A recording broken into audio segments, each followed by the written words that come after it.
Canada, Facebook à l'amende pour tromperie sur la confidentialité. Le gendarme canadien de la concurrence a annoncé mardi l'imposition d'une amende de 9,5 millions de dollars canadiens, 6,2 millions d'euros, à Facebook pour avoir fourni des indications fausses ou trompeuses au sujet de la protection de la vie privée des citoyens. Une enquête avait conclu que l'entreprise avait donné des indications fausses ou trompeuses au sujet de la protection des renseignements personnels des Canadiens sur Facebook et Messenger, a expliqué le Bureau de la concurrence dans un communiqué.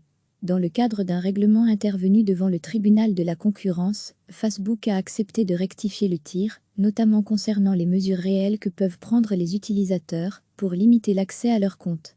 Le Bureau de la concurrence reprochait à Facebook de ne pas avoir limité le partage de renseignements personnels de ses utilisateurs auprès de certains développeurs tiers d'une manière cohérente avec ses propres déclarations de confidentialité entre août 2012 et juin 2018.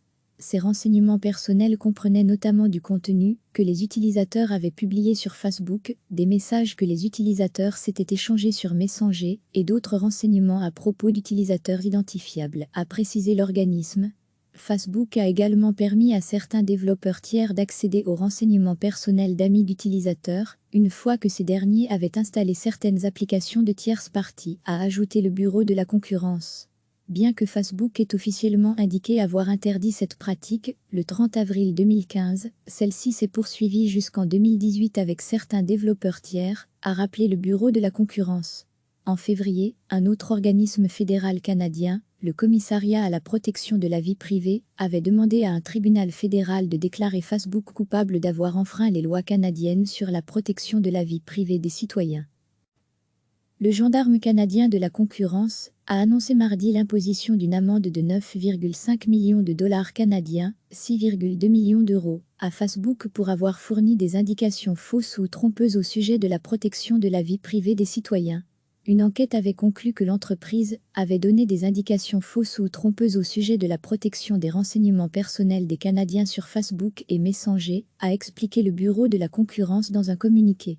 Dans le cadre d'un règlement intervenu devant le tribunal de la concurrence, Facebook a accepté de rectifier le tir, notamment concernant les mesures réelles que peuvent prendre les utilisateurs pour limiter l'accès à leurs comptes. Le Bureau de la concurrence reprochait à Facebook de ne pas avoir limité le partage de renseignements personnels de ses utilisateurs auprès de certains développeurs tiers d'une manière cohérente avec ses propres déclarations de confidentialité entre août 2012 et juin 2018. Ces renseignements personnels comprenaient notamment du contenu que les utilisateurs avaient publié sur Facebook, des messages que les utilisateurs s'étaient échangés sur Messenger et d'autres renseignements à propos d'utilisateurs identifiables, a précisé l'organisme. Facebook a également permis à certains développeurs tiers d'accéder aux renseignements personnels d'amis d'utilisateurs, une fois que ces derniers avaient installé certaines applications de tierces parties, a ajouté le Bureau de la concurrence. Bien que Facebook ait officiellement indiqué avoir interdit cette pratique, le 30 avril 2015, celle-ci s'est poursuivie jusqu'en 2018 avec certains développeurs tiers, a rappelé le Bureau de la concurrence.